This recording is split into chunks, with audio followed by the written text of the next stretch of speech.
पिया जइहा गिधर बजरिया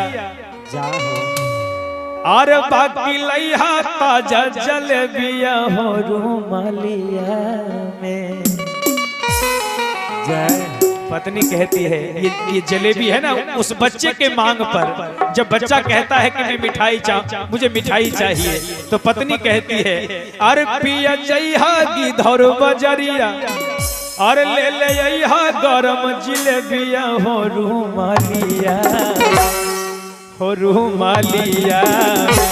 पिया हो बांध लिया साइकिल के हैंडलिया, पिया हो बांध लिया साइकिल के हैंडलिया। पिया जइहा गिधर बजरिया बाकी लइहा गरम जलेबिया हो रुमालिया।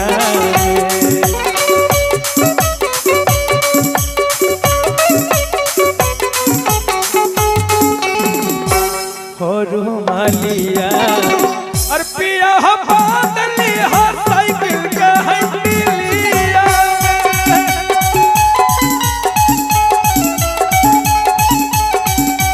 पिया हो बांध लिया साइकिल के हैंडलिया।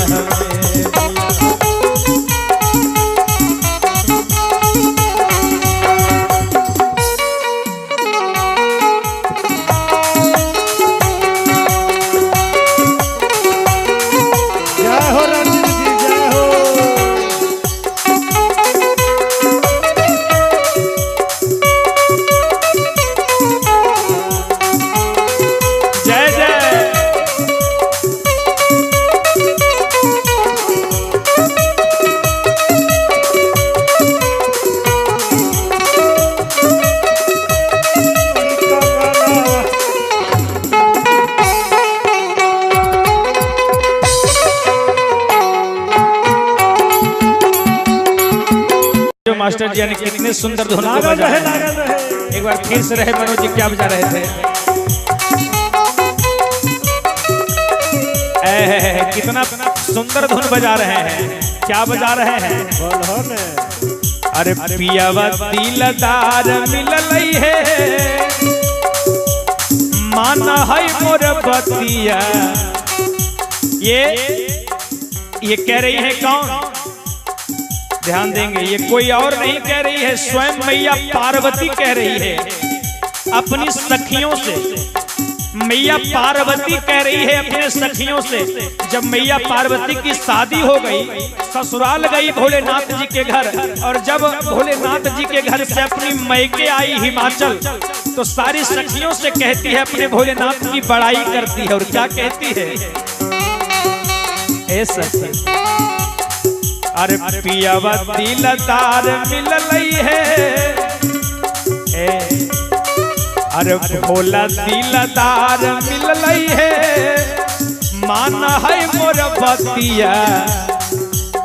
भांग पिसबा है भले सजनमा है, भांग पिसबा है भले सजनमा है। पूरा देव घर घुमाब है आते सावनमा है, पूरा देव घर घुमाब है आते सावनमा है। पूरा देव घर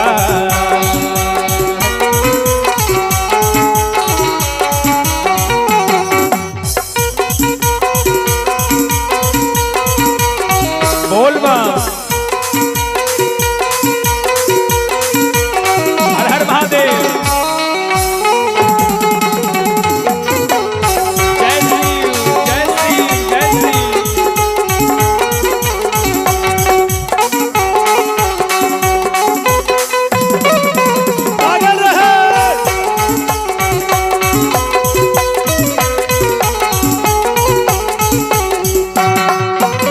और क्या मैया पार्वती भोलेनाथ की बड़ाई करती है और क्या कहती है कि भले मेरे भोलेनाथ श्यामले हैं, जटा जूट रखते हैं, भांग खाते हैं, गांजा पीते हैं, बैल की सवारी करते हैं, लेकिन मत पूछो और सांवर है साजनवा सखी नहीं है तनिको दुख है।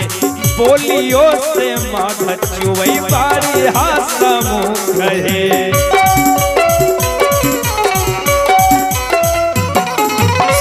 रही है पियावा पर घुमाना है, का रही है पियावा पर घुमाना है।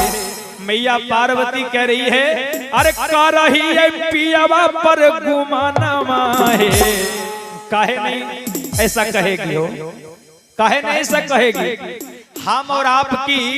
हम और आप 10-20 हजार का महीना कमाते हैं तो हम और आपकी पत्नी कहती है हम केकरा से कम छिए, हमरो मर्दवा 20 हजार का महीना कमाबा गिधौरे में है ना, गिधौरे में। अब मैया पार्वती ऐसा करिए क्योंकि भोलेनाथ तो तीनों लोक के मालिक हैं, तीनों लोक उन्हीं का है। तो बताइए मैया पार्वती ऐसा काहे नहीं कहेगी, है ना। क्या कह रही है अरे का रही है पियावा पर घुमाना है, अरे पूरा देव घर घुमा बहैया ते सवाना है, पूरा देव घर घुमा बहैया ते सवाना है।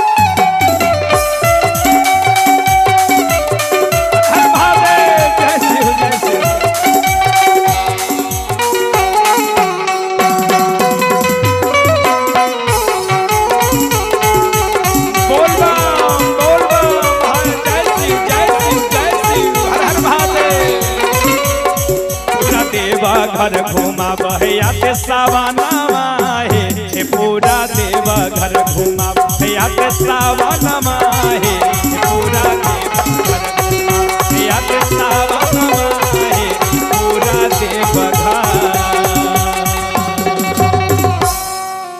बोलिए शंकर भगवान की जय हो जय।